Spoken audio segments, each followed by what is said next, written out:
Lovely. Hey guys, welcome back to Cooking with Pat with part of the Eat Together Clarence. Today we're going to do up a lovely little pumpkin soup. We're going to do it both with some crispy bacon for those who like some meat, and we're also going to do it with some lovely little crispy chickpeas as well. I'm with Katie today. Hi. And she's going to be asking me all sorts of questions, and we're just going to have a bit of fun. So it's a really simple recipe, and hope you enjoy it. So to start off with, we're going to start off just baking off our, we've got to bake off our pumpkin and our potato, so that adds a little bit of extra sweetness, and it just makes it a little bit nicer. So we're going to start off, going to grab a tray like this, like that, and we put baking paper down. Yes.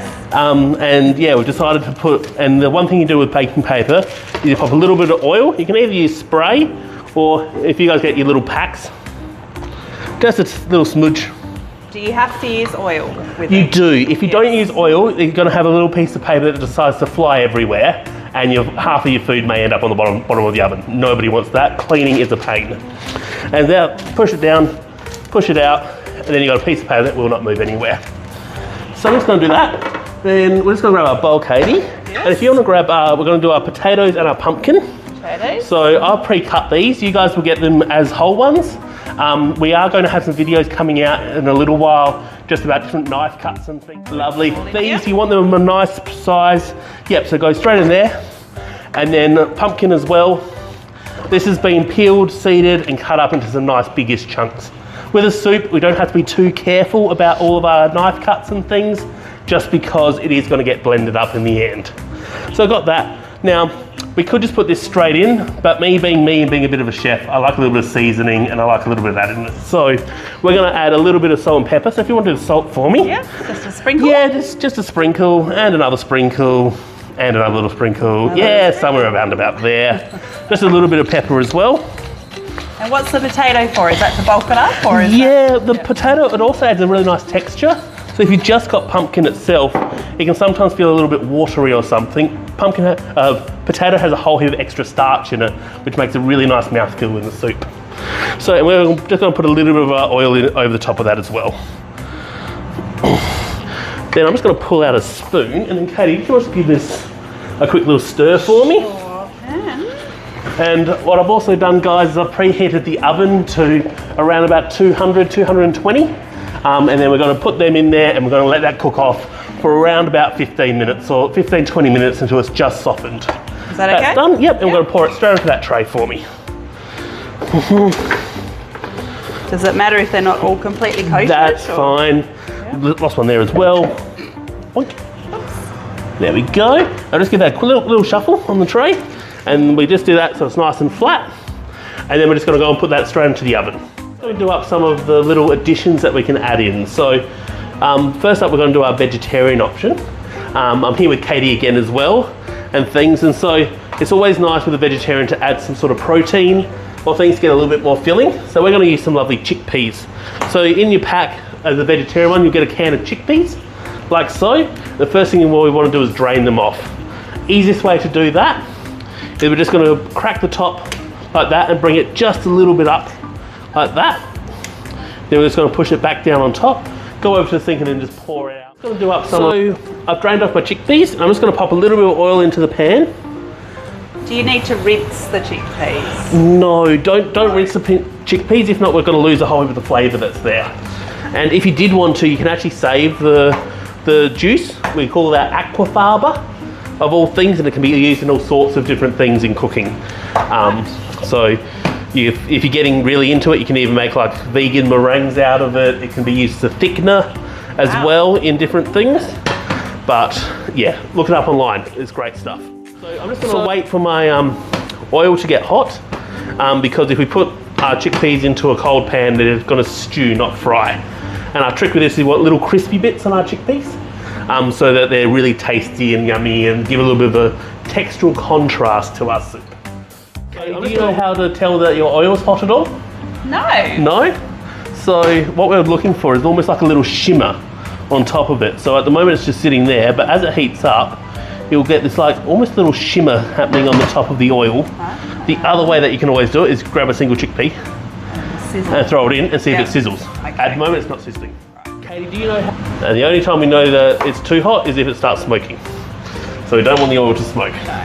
What happens if you put them in before it's heated? Before it heats up, go mushy or? it doesn't go mushy, but you don't get any crispiness. Okay. So the water comes out of the chickpeas, Yeah. and then it just stews in them, it ends up with a chickpea stew. Right. So we'll have like soup and chickpea stew rather than crispy chickpeas on there. Right. So that's just about there for us.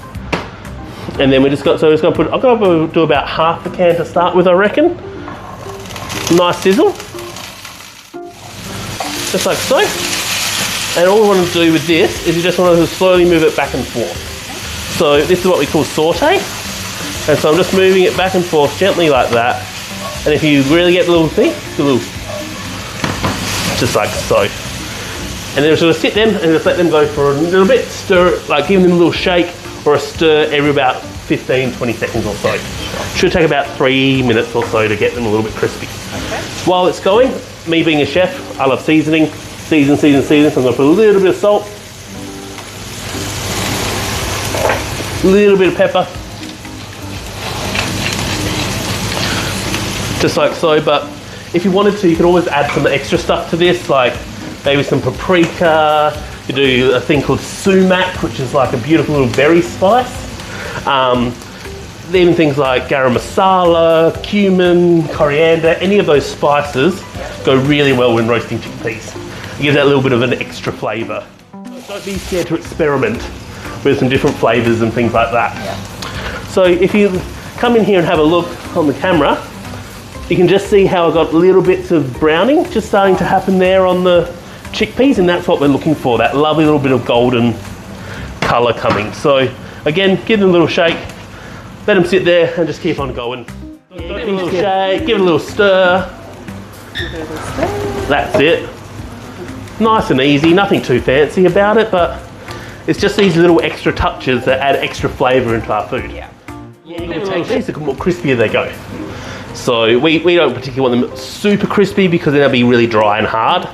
We just want that little bit. The longer we take this, a little bit more salt, and what I'm also going to do is put a little bit more oil. See how I can see that my pan's getting very dry?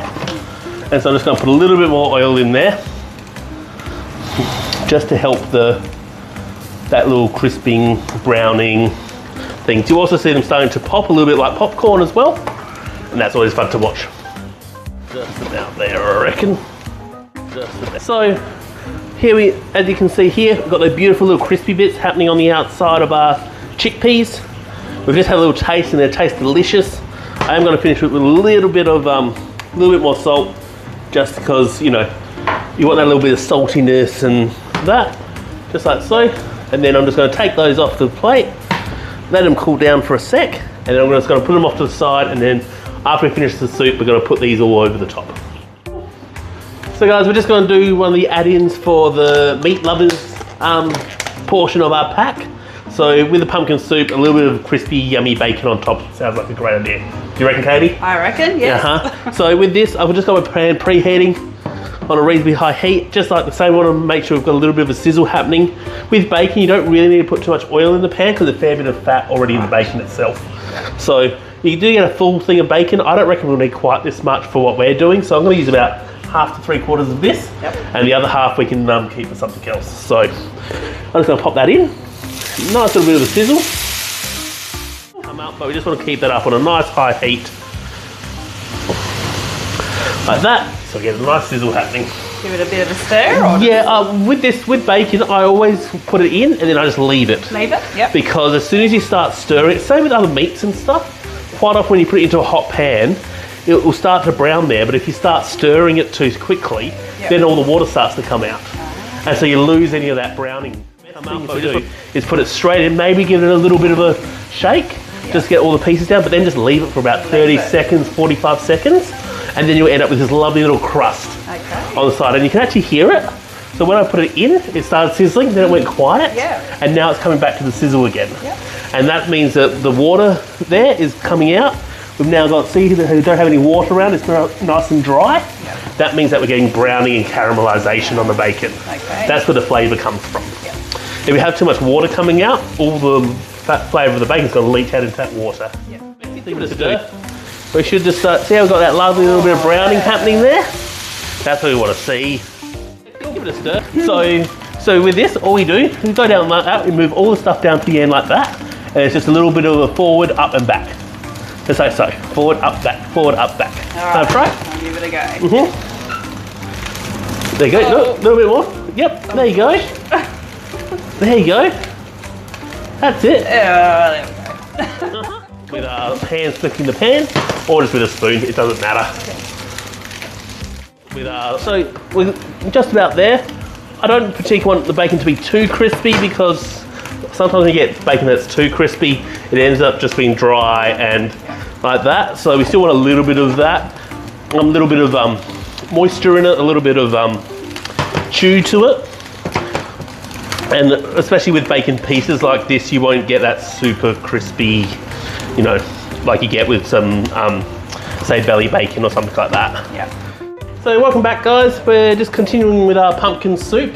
And so we're just gonna cook off our base. I've just taken out, after about 30 minutes or so, taken out our potatoes and our pumpkin, and they're just soft. And now we're just gonna make up the base. So I'm gonna put in some oil into the bottom of my pan. And Katie, do you wanna grab those chopped up onions? And I'll pop those in on top. Should get a nice little bit of sizzle. Lovely. I'll give you that one. Just give those a quick stir for me. So we want to make sure that we don't want to caramelise our onions today, but we do want to cook them up until they become transparent. So if you, especially with soups and stuff, if you don't cook off your onions, quite often you can end up with this like raw onion taste throughout the soup, and we don't want that. So welcome back. You do get 2 stock cubes in the pack, and that can season up the soup. But me being me, we are going to put a little bit of salt in there as well, because I always reckon it helps bring out the moisture of the onions and helps them sort of cook down really quickly. So we just chuck a couple of little bits of salt in it for me. Yeah.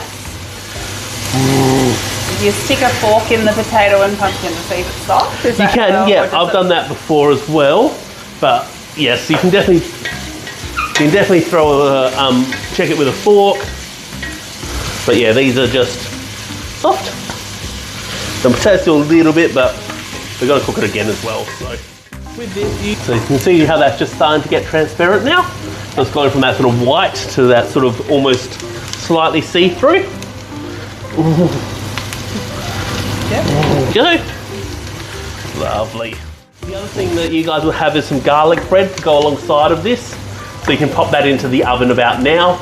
It should take about 10-15 minutes or so.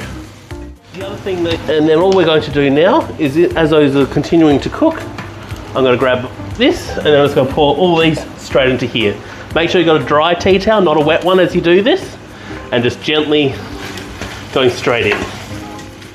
Why do you need a dry one? Because if you have a wet one, it will conduct heat. And so the heat from the pan will go straight through the tea towel into your fingers. And we don't really want burns today. Oops. I always put this in before I put any water or stock in, because I want to get a little bit of that heat through these, if not it takes forever. So in case you want to give that a quick little go for me.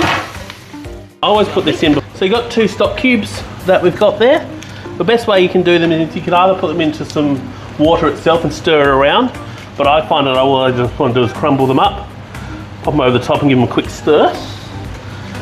So if you did want to, you could also just do this in terms of like just a normal stock that you buy from the shops, or you can even make your own stock if you get really fancy. So put those 2 in. And that's vegetable stock? This is this is a chicken style stock, so so it's still just veggies. Yeah. But there, so got that, and then with 2 stock cubes, each stock cube does about 500 ml of water. So I've got about a litre here, so I'm just going to pour that in. My trick with soup is to just cover the veggies. So about there. Boiling water? Yeah, so just boiling water. Okay. Because the one thing you don't want with soup is to put too much liquid in. Right. You can always add more liquid, you can't take it out so easily. So if you have it so it's just covered, and then when we blend it, we can actually adjust that. Yeah. Adjust the thickness and things. So give it a good stir right down to the bottom. Yep, just so we don't get any of the bits stuck on the top. Perfect. And then all we're going to do is let that come up to the boil. We're then going to turn down the heat so it's simmering. So And yeah, and then once it's simmering, we're just going to leave it for about 15 minutes or so. Can we put a lid on? No? You can put a lid on if it is, but once it's up to boil, which as you can see here, this is already, because we've already had a hot pan, we put the veggies in there, got them hot as well, and then put in the liquid, it comes up really quickly. If you did put a whole heap of cold veggies in there, cold water, all that sort of stuff, it'll take a long time. Pop a lid on, it'll be quicker. But once it's up to this, that's about perfect. Perfect. So yes, I'm just going to use the bar mix to give this a blend and things. But yeah, but you can also use like one of the jug blenders. Make sure you let it cool down though, because occasionally when the top pops off and stuff goes everywhere. So make sure you cool it down only until about half full. If you don't have anything like that, you can mash it. So grab a potato masher, give it a really good mash and a stir and another mash. You won't quite get the same texture, but it still will be really tasty. So I'm just going to give this a good blend. Cool. So one of the reasons I haven't added too much extra water is because I like it to start my soup really nice and thick. The last thing you want is a really watery soup. And as I said before, you can always add more liquid, you can't take it out as easily. Go. That's just about there, but I always used to tell my apprentices and the other trainees, once you think soup's blended, give it one more blend, because there's always that one little bit in the corner that you've missed. So I'm going to give this one more blend. Beautiful. I'm going to put that just to the side. Now, in the recipe, it says that you can add some cream to this. And things if you want it slightly creamier, and things. With this, see how this is still like fairly thick? So I am going to loosen it down just slightly. So can you use anything apart from cream? Yeah, you could add some milk into it. Evaporated milk is really nice in soup as well. If you did want to do like dairy free, you could use like coconut cream or milk, anything to just give that slightly creaminess or things. With this though, I'm just going to add a little bit of extra water into it for today. So see before how it was that really thick, but just that little bit more water and another little blend. And sort of come down to that sort of soup consistency rather than puree. So before I do anything else, I am just going to have a little taste. You gonna have a little taste of it, Katie? Make sure you give it will be hot. Good. I still reckon it needs a little bit more seasoning, because that's me. And a little bit more salt. The other thing I do here sometimes is put in a little bit more stock powder or things. So you can put like another little, if you have a powder or even like a quarter of a stock cube, mix it up with a little bit of water and put that in here as well as a little bit of extra seasoning.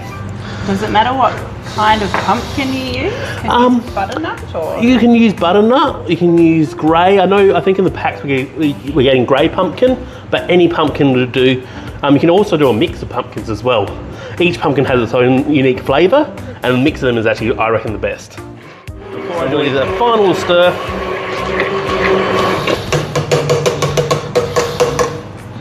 put that off to the side, grab myself a ladle.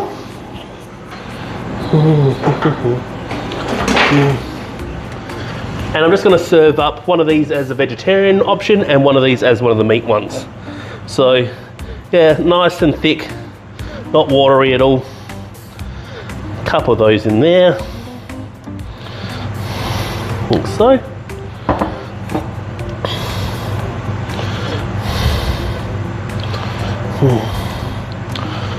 Three. So on this one here, goes to do some bacon bits on top, like so. And on this one here, we're just going to do some chickpeas,